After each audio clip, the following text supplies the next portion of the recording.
হনুমান, এখন তুমি আত্মলিঙ্গ তো পেয়ে গেছো, কিন্তু এই পুজোর জন্য সবথেকে গুরুত্বপূর্ণ বস্তু বেলপত্র অবশ্যই সঞ্চয় করতে হবে। বেলপত্র কেন মাতা? বেলপত্র প্রভুর সবথেকে বেশি প্রিয়। বেলপত্র ছাড়া পুজো করলে সে পুজো অসম্পূর্ণ হয়। অতএব যদি তোমার ভোলে বাবাকে শীঘ্রই প্রসন্ন করতে চাও তাহলে বেলপত্র নিতে কখনো ভুলো না, কারণ বেলপত্রের উৎপত্তি দেবী লক্ষ্মীর জন্য এই ধরিত্রীতে হয়েছে, আর ওনারই জন্যে এই বেলপত্র প্রভু মহাদেবকে অর্পণ করা হয়ে থাকে। মাতা, আমার কাছে তো খুব কম সময় রয়েছে, কিন্তু যদি সম্ভব হয় আপনি আমার প্রশ্নের উত্তর দিন। বলুন, কি হয়েছিল? বেলপত্রের এত মাহাত্ম্য কেন? তাহলে শোনো হনুমান, দেবী লক্ষ্মী শ্রী বিষ্ণুর অত্যন্ত প্রিয়, কিন্তু তাও এক সময় উনি প্রভু বিষ্ণুর কাছে এক বরদান চেয়েছিলেন, যেন উনি সর্বদা শ্রী বিষ্ণুর হৃদয়ে বসবাস করতে পারেন। স্বামী, আমাকে বরদান দিন যে আমি আপনার সেবা তো করেই থাকি, কিন্তু আপনার হৃদয়তেও আমারই স্থান সর্বদা থাকুক। প্রিয়ে, আপনাকে এই বর তো শুধুমাত্র প্রভু ভোলানাথই দিতে পারেন। ভোলানাথ?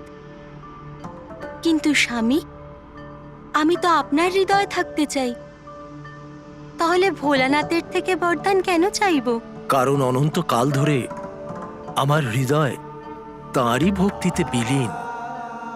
অতএব আমার হৃদয় যেখানে তোমারও নিবাস, সেটা আমার থেকেও বেশি স্বয়ং ভোলানাথের। আর তারপর দেবী লক্ষ্মী দেবেশ্বরকে প্রসন্ন করার জন্যে কৈলাস পর্বতের কোলে অবস্থিত একটি পুরনো মন্দিরে এসে যাগযজ্ঞ পুজো আরম্ভ করেন। ওং নমঃ শিবায়, ওং নমঃ শিবায়, ওং নমঃ শিবায়, ওং নমঃ শিবায়, ওং নমঃ শিবায়। দিন কাটতে লাগলো, মাস পেরোতে লাগলো, ঋতু পরিবর্তন হতে লাগলো, কিন্তু দেবী লক্ষ্মী নির্জলা নিরাহার পুজো যজ্ঞ করতে লাগলেন।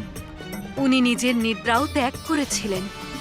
ওম নমঃ শিবায়, ওম নমঃ শিবায়, ওম নমঃ শিবায়, ওম নমঃ শিবায়, ওম নমঃ শিবায়, ওম নমঃ শিবায়।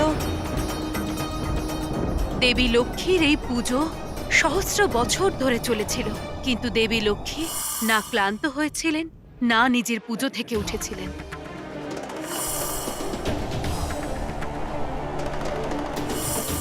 ভীষণই কঠোর তপস্যা করেছিলেন মাতা লক্ষ্মী।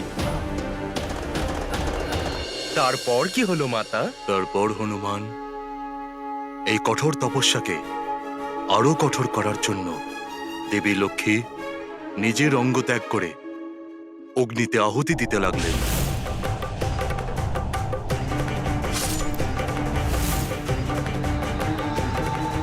আর তখন ওনার ঘোর তপস্যা আর বলিদানের ফলস্বরূপ দেবেশ্বর ওনাকে দর্শন দিলেন। দেবেশ্বরের দর্শন পাওয়ার সঙ্গে সঙ্গে দেবী লক্ষ্মীর সারা শরীর পূর্বের মতোই সুন্দর হয়ে গেল।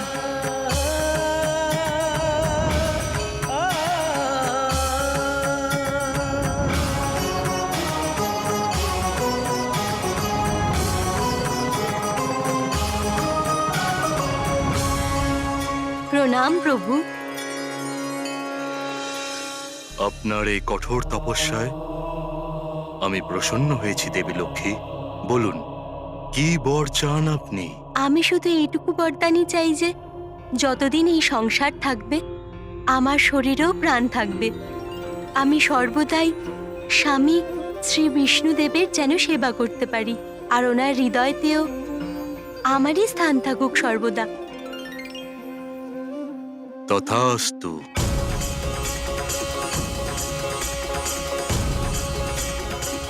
আপনার এই কৃপার জন্য ধন্যবাদ প্রভু।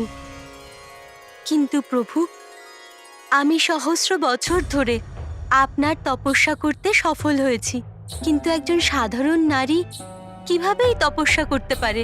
কলিযুগে তো মানুষের অল্প আয়ু হয়, তখন কিভাবে কেউ আপনার কৃপার প্রার্থী হবে? প্রভু, এমন এক বিধান করুন যে কলিযুগেও মনুষ্য আপনার কৃপা খুব সহজ উপায়ে পেতে পারে। দেবী লক্ষ্মী, আপনি যেভাবে এই অগ্নিতে নিজের পবিত্র অঙ্গের আহুতি দিয়েছেন, সেটা ব্যর্থ কখনোই হবে না।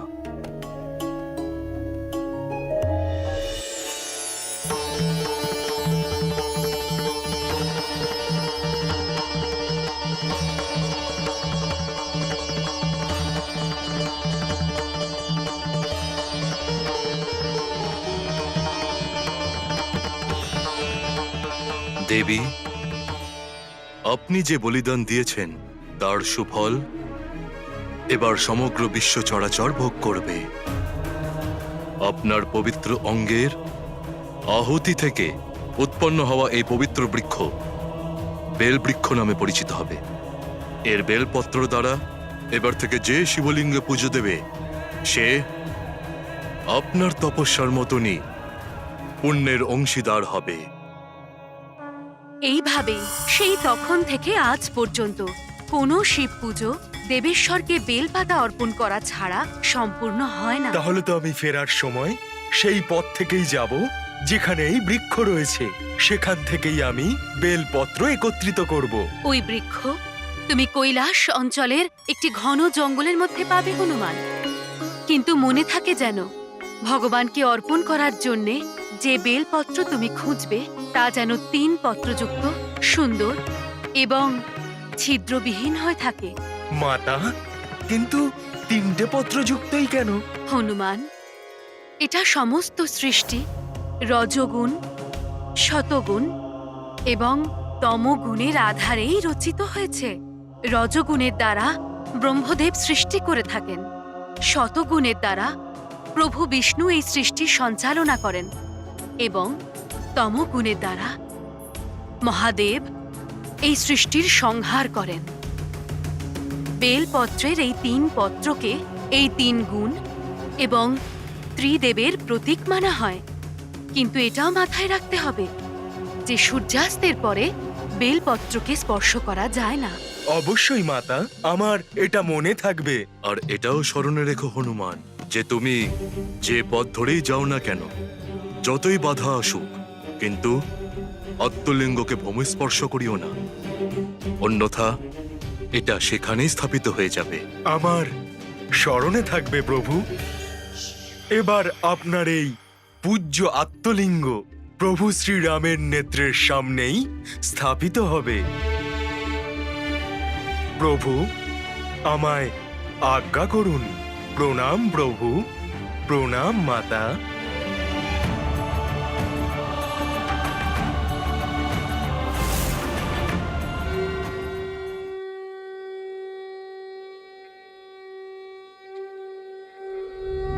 বন্দিচাকরি উদ্যানে ঝেপাবে উত্তরে করে মন্দার দিশারি খাদ্রনু ক্রোধে উৎপাতিলা বলে আনিলা মাগুতি নেলা আলা গেলা মনোগতি। এতক্ষণে হনুমানের পৌঁছে যাওয়া উচিত ছিল। কিন্তু মুহূর্ত তো কালকের প্রাতঃকালের, তাই কোনো চিন্তা করার প্রয়োজন নেই। এখনো অনেক সময় আছে, শুধু পুত্র হনুমানের সম্মুখে কোনো বাধা না আসে।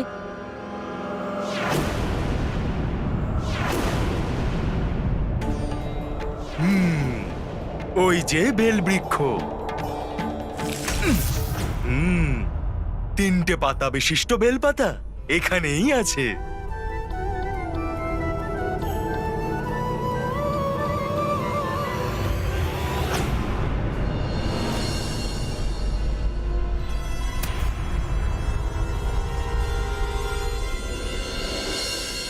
হনুমান, স্মরণে রেখো, সূর্যাস্তের পরে বেলপত্রকে স্পর্শ করা যায় না। এবার তো আমি বেলপাতাকে স্পর্শ করতে পারবো না, সূর্যদেব তো অস্ত চলে গেছেন। আমি মাতা লক্ষ্মীর তপস্যার থেকে উৎপন্ন, এই বৃক্ষের থেকেই। পাতা নিয়ে যাওয়ার প্রতিশ্রুতি দিয়েছিলাম মাতাকে। আমি কি করব?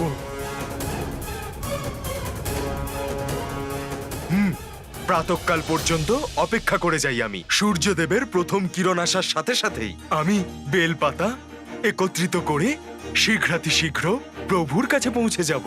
কঠিন তো বটেই, কিন্তু আমি সরল করে নেব। ভোলে বাবার আত্মলিঙ্গকে আমি তো ভূমিতেও রাখতে পারবো না।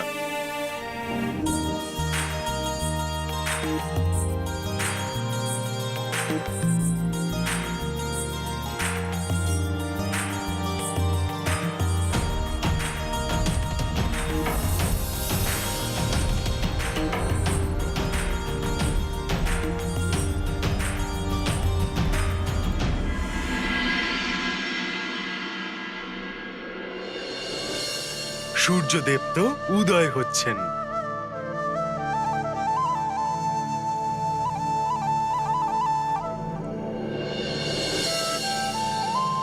এবার ওনার প্রথম কিরণ পড়লেই আমি বেলপাতা একত্রিত করে নেব।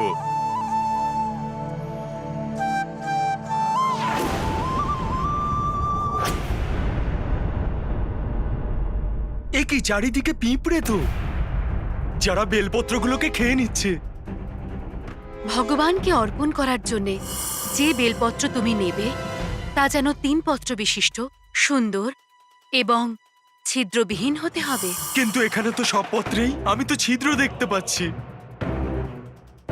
কি করব? হ্যাঁ, ওই পত্রগুলোয় ছিদ্র নেই।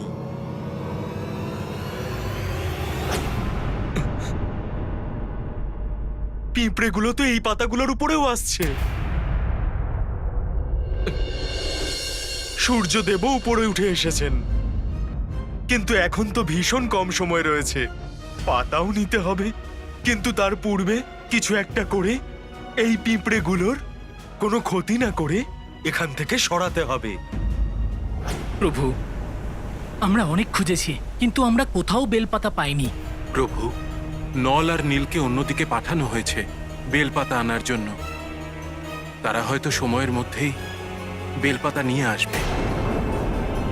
না বেলপাতা এখনো পাওয়া গেল, না হনুমান এখনো আত্মলিঙ্গ নিয়ে ফিরে আসতে পারল। সময় তো চলে যাচ্ছে, আর তো বেশি সময় বাকি নেই। এতক্ষণে তো আমার এখান থেকে প্রস্থান করা উচিত ছিল, কিন্তু বেলপাতাও তো নিয়ে যেতে হবে আমায়। প্রভু, কোনো তো উপায় রয়েছে।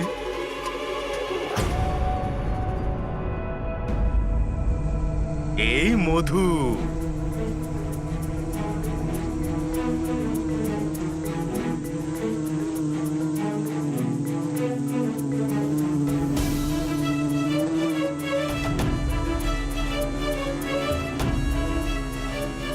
এইবার এটা কাজ করবে। শীঘ্রই সরে যাও পিঁপড়েরা, আমাকে শীঘ্রই প্রভু শ্রীরামের কাছে পৌঁছতে হবে।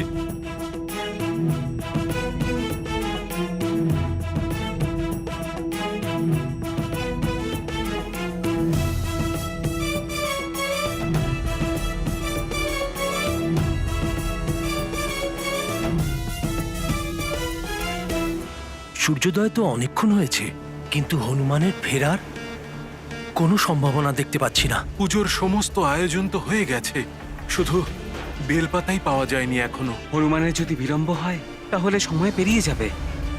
কি করে পূজা হবে, আর কি করেই বা আমরা অযোধ্যা যাব দাদা? আমার মনে হয় এখন আমাদের কেবল হনুমানের উপর নির্ভর না করে অন্য কোনো বিকল্পের কথা ভেবে দেখা উচিত। স্বামী, আমরা যদি মুহূর্তের আগে পার্থিব শিবলিঙ্গ নির্মাণ করে পুজো শুরু করে দিই। ভগবান তো সর্বত্রই বিরাজমান, আর ভগবান তো নিজের ভক্তের ভক্তি এবং শ্রদ্ধাকেই গুরুত্ব দেন। হতে পারে নল এবং নীলও ততক্ষণে বেলপাতা নিয়ে চলে আসে।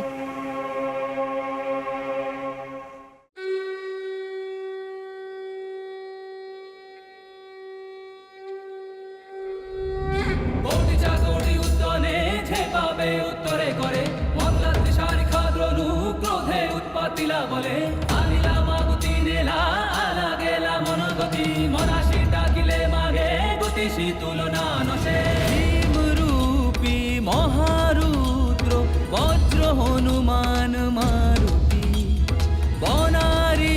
অঞ্জনী সুত রামদূত প্রভঞ্জনা মহাবলী প্রাণদাতা সকলং উঠবি বলে উপকারী দুঃখহারী দূত বৈষ্ণব গায়কা তিরনাথ হরিরূপ সুন্দরা জগদন্তরা আদান দেবতা হন্তা পাপসী দুর্লেপনা জগন্নাথ জগন্নাথ প্রাণনাথ পুরাতন পুণ্যবন্ত পুণ্যশীল ভাবনা পরিতোষকা জাঙ্গে উচলি বাহ আবেশে আমার জন্য প্রতীক্ষা কেন করলেন না প্রভু? উনি কি আমাকে বিশ্বাস করলেন না? কি দুর্ভাগ্য আমার! হনুমান এসে গেছে।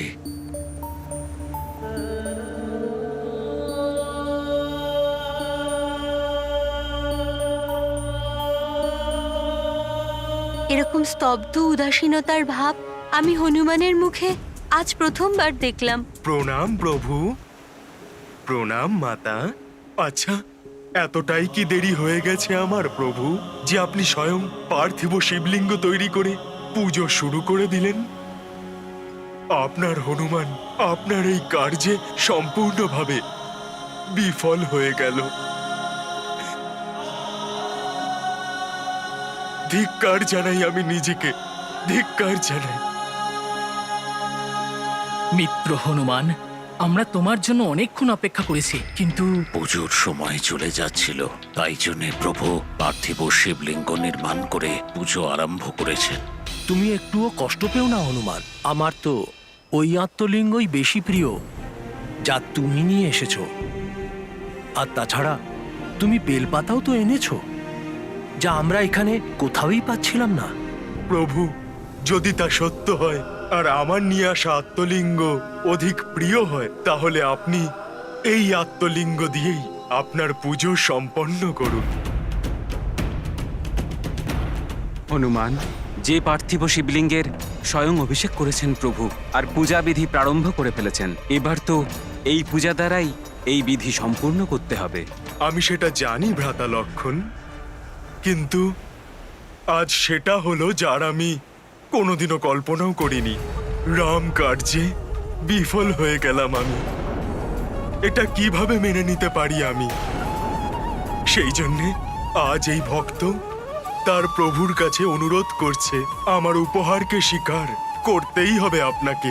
আমার নিয়ে আসা আত্মলিঙ্গকে স্থাপনা করতেই হবে আপনাকে।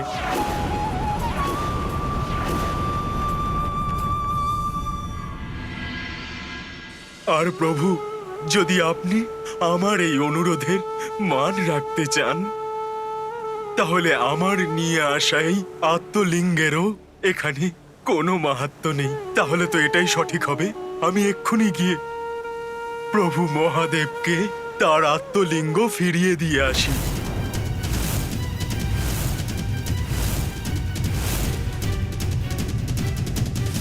আমি চাইলেও হনুমানের এই অনুরোধ কিছুতেই রাখতে পারবো না।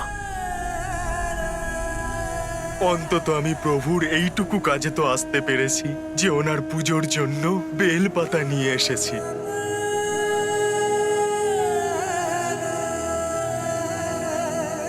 এই নিন প্রভু।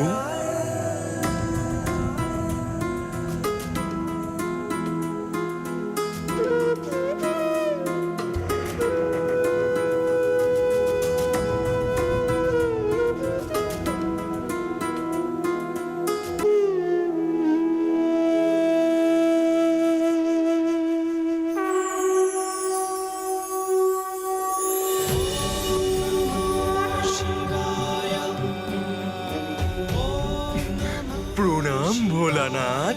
প্রণাম প্রভু। কল্যাণ হোক। হনুমান, তোমার বিলম্ব আর প্রভু শ্রী রাম দ্বারা এখানে পার্থিব শিবলিঙ্গ বানানোর পিছনেও এক মহৎ উদ্দেশ্য আছে।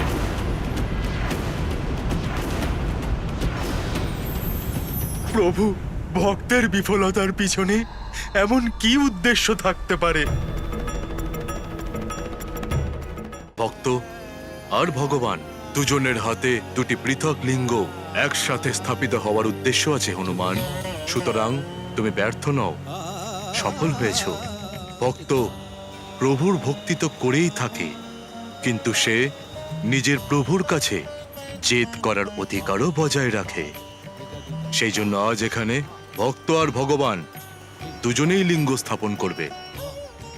ভগবানের দ্বারা স্থাপিত লিঙ্গকে বিশ্ব রামলিঙ্গম নামে চিনবে, আর ভক্ত দ্বারা স্থাপিত লিঙ্গকে বিশ্বলিঙ্গম নামে চিনবে। আজ থেকে এই স্থান রামেশ্বরম নামেই পরিচিত হবে। আমি ঘোষণা করছি, এখানে যারাই পুজো করতে আসবে তারা আমার দ্বারা স্থাপিত পার্থিব শিবলিঙ্গের আগে হনুমানের দ্বারা নিয়ে আসা আত্মলিঙ্গের অভিষেক করবে। এই পুণ্য তীর্থস্থলে এইভাবে যারা পুজো করবে তাদের সমস্ত দুঃখ আর পাপের নাশ হবে। হর হর মহাদেব! হর হর মহাদেব! হর হর মহাদেব! জয় শ্রীরাম।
প্রভু, পুজো সম্পন্ন হয়েছে।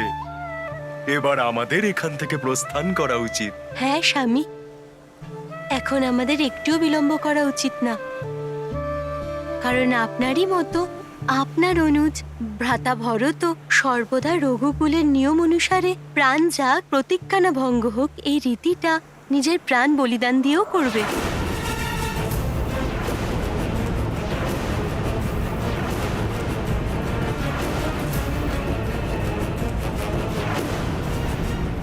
ঈশ্বরের প্রতিটি লীলাতেই জনকল্যাণ লুকিয়ে থাকে, শুধু সেটাকে বোঝার চেষ্টা করতে হবে। For more updates, subscribe to our channel, click the show links and enjoy watching the videos.